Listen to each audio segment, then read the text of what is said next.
What's up, everybody? David from Flash by Vcyclenut. The next R9 exhaust that I will be doing my mapping for and testing out and all the good stuff that I always do is the M4 full system.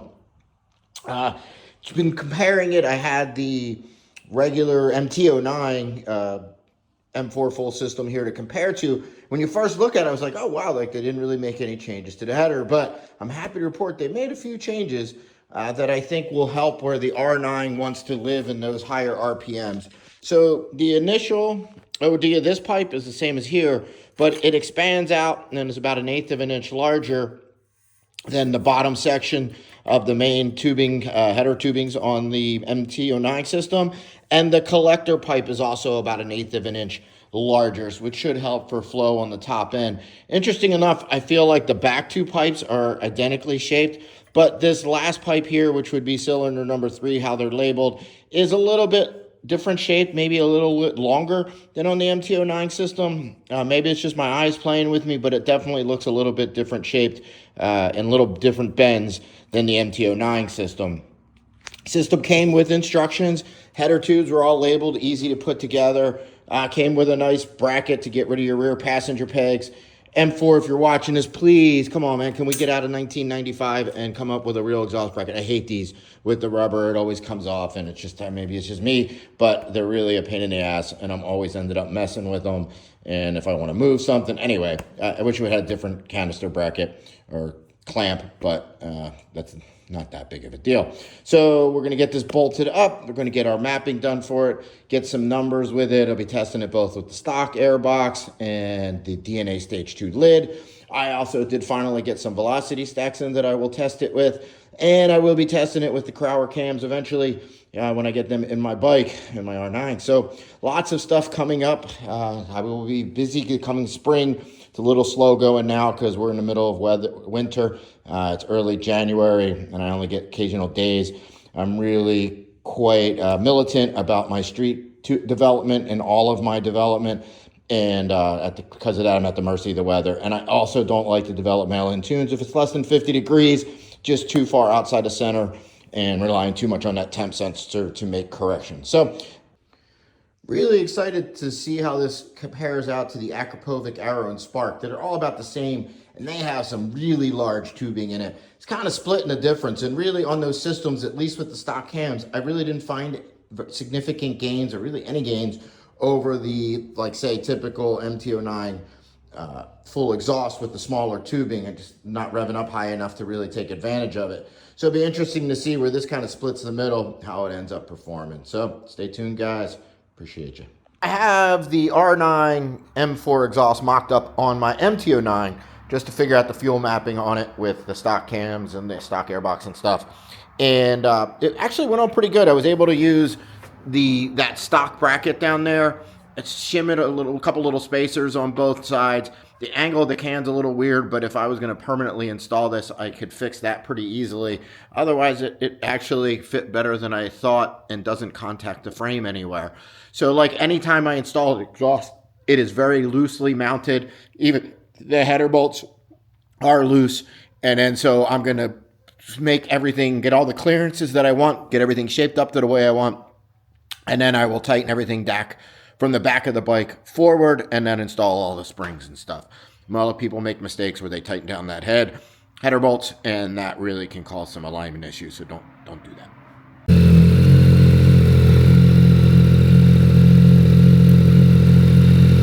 So anytime I install a new exhaust, the first start I always let the exhaust get fully up to temperature, really bed that packing material in.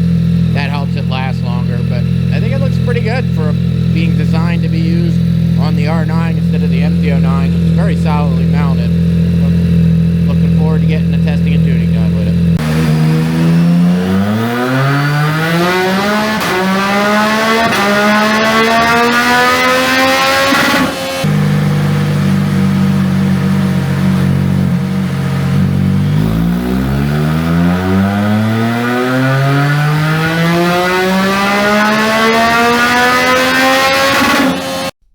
Hey guys, been about a month since I've been able to make a video because of the weather, and then it was kind of funny, or not funny.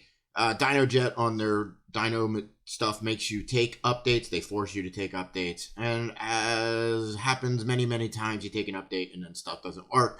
So I couldn't get my computer that I used to use for all my Dyno runs to work with the new software. It wouldn't let it through the firewall, even though I had the firewall disabled and blah, blah, blah. So it was quite the ordeal getting the Dyno back up and running. Had to buy a new computer. Always fun stuff. So anyway, got the M4 up on there. Did the street tuning. I bought a new camera too to do some video with, and I turned it off the wrong way and it deleted my street riding video. To try to get some of those, what it sounded like when riding it. But I'm really, I think honestly, this is my favorite exhaust so far that's come out for the R9. As you'll see, I'm going to compare it to the other big name exhausts, and they're damn real near identical. Price of this is a lot cheaper, weighed in about 12 pounds. Sounds really good. I like the size of the canister, means it still has some bark to it, but it's reasonably quiet or reasonably loud, depending on way you want to look at it. And as you see up there on the screen, it made really good power. So instead of going through 1,000 dyno runs, we're just going to do a few. But you can see that this is on my 24 MT09, it made almost 108 horsepower stock. And now with this exhaust on it, with the stock air box, stock air filter, all that stuff, almost made 121 horsepower. This is one of the highest numbers I've seen on my bike. It runs really well on the street. Really nice mid-range pull to it. Tuned really easy, which is always a good sign. Honestly, I think that little bit of different in that one tubing really evened it out a little bit more, and really feels smooth and just really good. Right volume for me, and just runs really well. So as I promised, let's take a look at how it compares to some of the other exhausts on it. And I think this is pretty cool, because so I've got 3 different, we'll call them Gen 4 CP3 motors bikes right now. I got the 24 MT09. I have my own R9. And I also had, for a while, I was using a customer's bike to develop my R9 stuff. So I'm going to show you across all the 3 different bikes, multiple different exhausts, and how similar they are. And yeah, so let's take a look at that. It's pretty cool. So this is 4 different exhausts on 3 different motorcycles, and I mean, look at that. That's pretty amazing. So the first one, the red line, is the current one. It's the M4 full exhaust on my MT09. And then the blue line is what I did when I initially got the Arrow R9 exhaust, the Pista Race. I bolted that on an MT09 and I mapped that out. That's got larger tuning, just like the Akrapovic exhaust does, and just like the Spark exhaust does. But you can see the Akrapovic was on Manny's R9 and the Spark was on my R9, and yeah, these are pretty damn similar. So I really think that speaks volumes for how well this M4 exhaust works, and for the price, I think it's really hard to beat.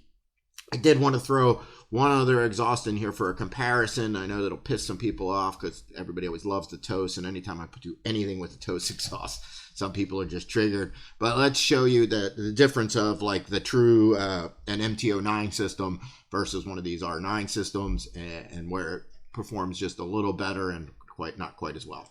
So this is all those last runs that I had up, but I added the Toast full system that I tested on Manny's R9 to it. And you can see the peak number is a little bit down, but it does, you can see where we have a noticeable pop up over here between 5 and 6,500 and between 8 and 9,000. I mean, really, there's not a ton. And I've seen this across obviously I've been testing CP3 motors with more configurations than I could count. And this is pretty true. I get people reach out to me all the time, like, what exhaust did I get? Which one's the best? And none of them really ever separate themselves as like, has to be the have-to one to have. So I really think, and a lot of people always look at these peak numbers, and that's all where they look at. And that's such a wrong way to do it. You always want to look at shape of curve, an area under the curve. And, the shape of curve, you can really tell a lot. It really usually tells you the exhaust and intake setup.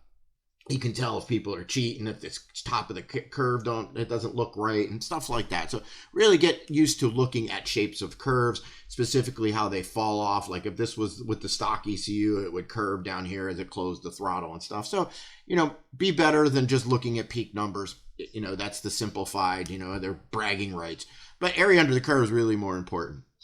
And like I'm saying, you know, pick the exhaust that fits your budget, that you like the looks of, and that you like the loudness of it. You know, loudness is a physics thing. The smaller the canister, the louder it's going to be. The larger the canister, the more area to dissipate that sound energy efficiently, and the quieter it'll be. Now, I get a lot of people that will pick exhaust and they'll be like, okay, you know what, yeah, it's loud, but I'm going to put a dB killer in it. And man, as a tuner, as somebody that's chased horsepower my whole life, I really find this silly.